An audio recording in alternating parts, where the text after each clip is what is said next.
Professor Patrick O'Brien, Executive Dean of the Faculty of Law, and other Executive Deans present.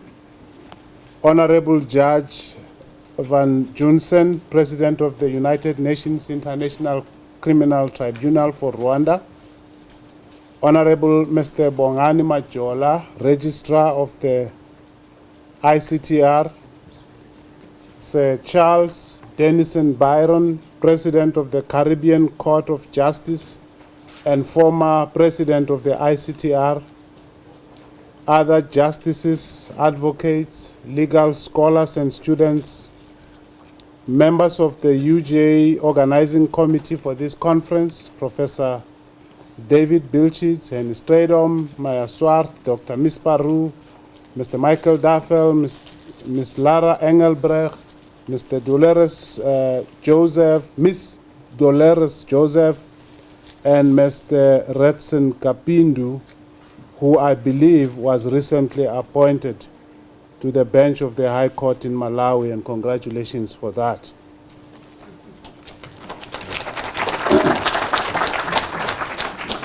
On behalf of the Principal and Vice Chancellor of the University of Johannesburg, Professor Aaron Rensberg, I warmly welcome all of you to the University of Johannesburg. The University of Johannesburg sees and projects itself as an international university of choice, firmly anchored in Africa and determined to do its part in actively and proactively shaping the future. That is its own future, the future of its 48,000 students, 7,000 of whom are postgrad, the future of the African continent, and the future of the world.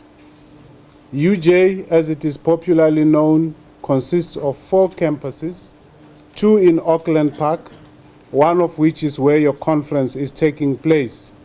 There's another one in Doornfontein, and yet another one in the world-renowned Soweto Township. The university has 9 faculties, including, as you will know, a research-intensive law faculty and more than 20 research centers. Recently ranked among the top 4% universities in the world by the QS World University Rankings, UJ is the youngest university on the continent and perhaps in the world to achieve such a high ranking, being a university that is effectively less than 10 years old. The University of Johannesburg is a proudly African university, determined to become a magnet for the best African minds and African ideas, determined to become a Pan-African intellectual hub, a Pan-African epicenter for critical reflection and scholarship. At UJ, we believe that Africa has much to contribute to global knowledge, even as she continues to benefit from the knowledge produced in other parts of the world. As the previous speaker has said, in July 2012, a UJ delegation led by the UJ Principal and Vice Chancellor, Professor Rensberg, visited the ICTR at its headquarters in Arusha, Tanzania.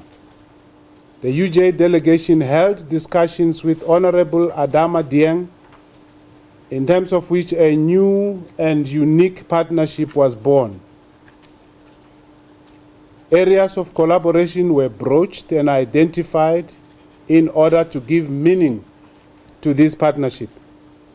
And the areas identified include the following: the possibility of UJ hosting some ICTR selected archive materials, joint research and training programs, as well as short courses, staff exchange and student internships, joint publications, and the facilitation of a conference such as this one, as already mentioned, possible development of a documentation center, exchange of materials, articles, and other publications, and any other activities that the two partners may deem fit to enter upon. Our partnership with the ICTR is one of several strategic partnerships that the University of Johannesburg has on the African continent.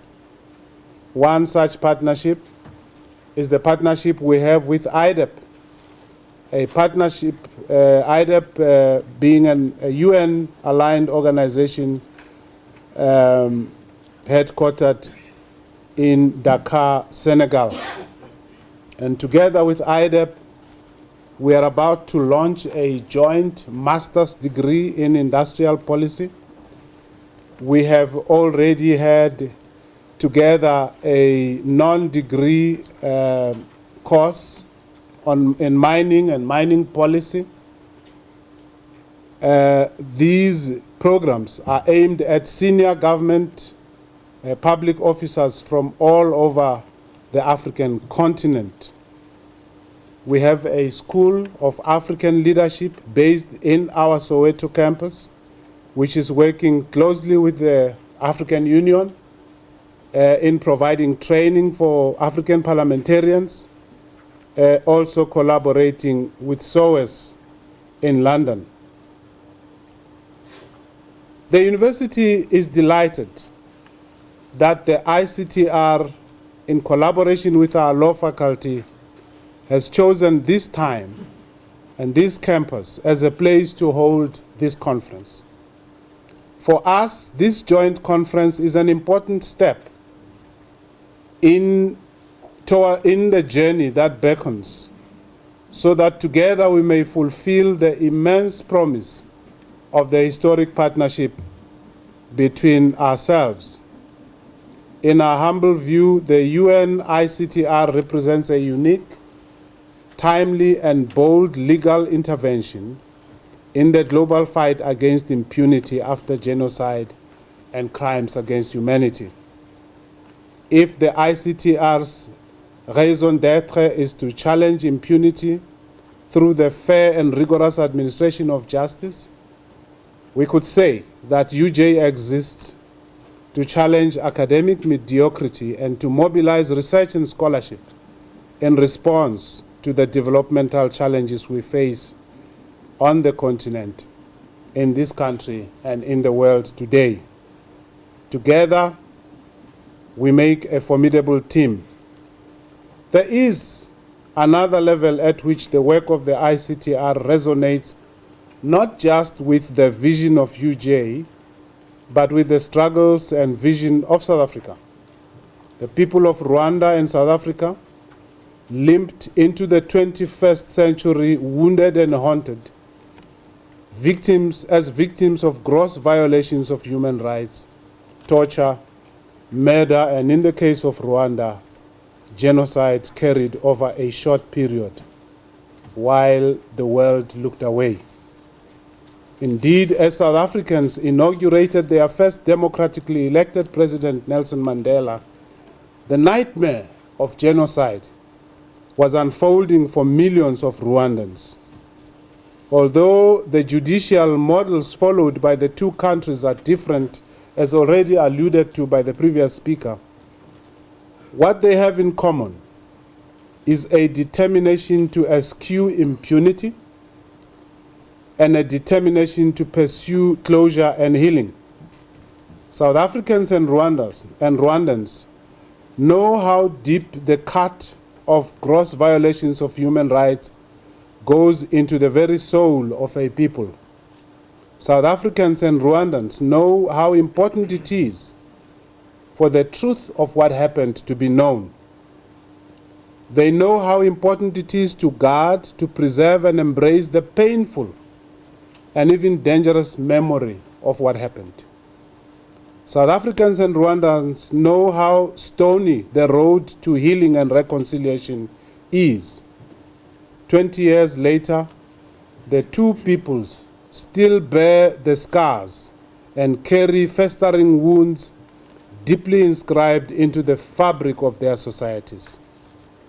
And yet, through the work of the ICTR, in the case of Rwanda, and the Truth and Reconciliation Commission in the case of South Africa, the two nations and two countries have been given a chance to heal and to do so upon a foundation of truth and justice.